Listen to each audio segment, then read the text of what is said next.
So I wanted to talk to you as we look ahead past the MDGs to the Sustainable Development Goals, or whatever they'll end up being called, and how we might finance those Sustainable Development Goals. Obviously, development finance is changing tremendously. The landscape is very different than what it was when the MDGs were adopted. And so, sort of looking ahead, what do you think that picture is going to look like? How are we going to finance the solutions to these challenges?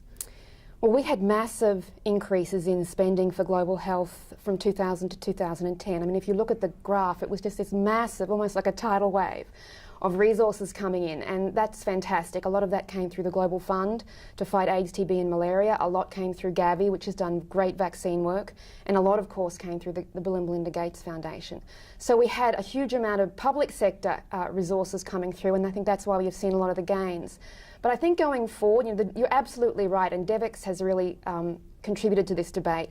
The entire theory of development has changed. It's less about massive transfers of money from say, the US taxpayer to African communities or South Asian communities. It's more about how to build and sort of develop local solutions. So economic growth, local economic growth is really going to drive, I think, a lot of the development gains in the future, and that's about the private sector.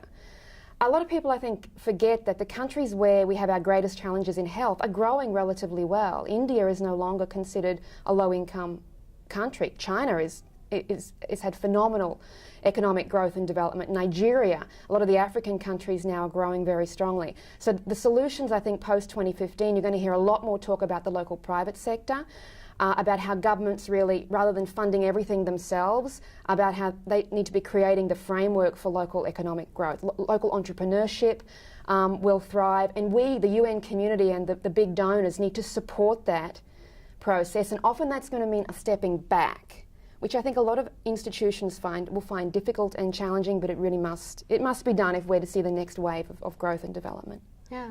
What are the sort of key barriers for small social enterprises in scaling up successful solutions that they come up with? You know what the greatest barrier is? It's ideology. That a lot of the large donors, and the UN too, I think the UN agencies as well, are suspicious of this type of model. They think you either have to be not-for-profit or for-profit. And it's almost as if they can't accept that there could be a hybrid. But I think this is a generational thing. So I think as younger people rise up through the UN agencies and the large NGOs and start running them, hopefully they too won't have their mind divided down the middle into for-profit and not-for-profit, and they'll be able to work more collaboratively with these new social businesses. At the moment, they're very lonely, they do struggle, but I'm hoping that that will change. The private sector is actually more deeply embedded now in these emerging economies than the public sector, so it's a much better place to be able to work with the private sector. I mean, the whole area of nutrition is actually the one where this is most important, because in many of these countries you can't go to a local store and buy baby food, for example. So when you're weaning your baby, there's either local food or nothing, and that's a large part of the reason why, by local food I mean things you have to buy from the market and cook, and that takes a lot of time, and women are busy everywhere, and we're only going to get busier. Our lives every year are getting more complicated. So women need access to really convenient foods. We can go to the shelf of any store and buy something and feed our children very quickly. We're pretty confident it's nutritious. There's usually a nutritious option. But mums in most parts of South Asia and Africa just don't have that option because there's no local food industry, manufacturing industry. So I think if we really want to see big nutrition gains, and we know we have to do this, the MDGs have not delivered on the nutrition front. So post-2015, that's really a big private sector play, the entire nutrition area.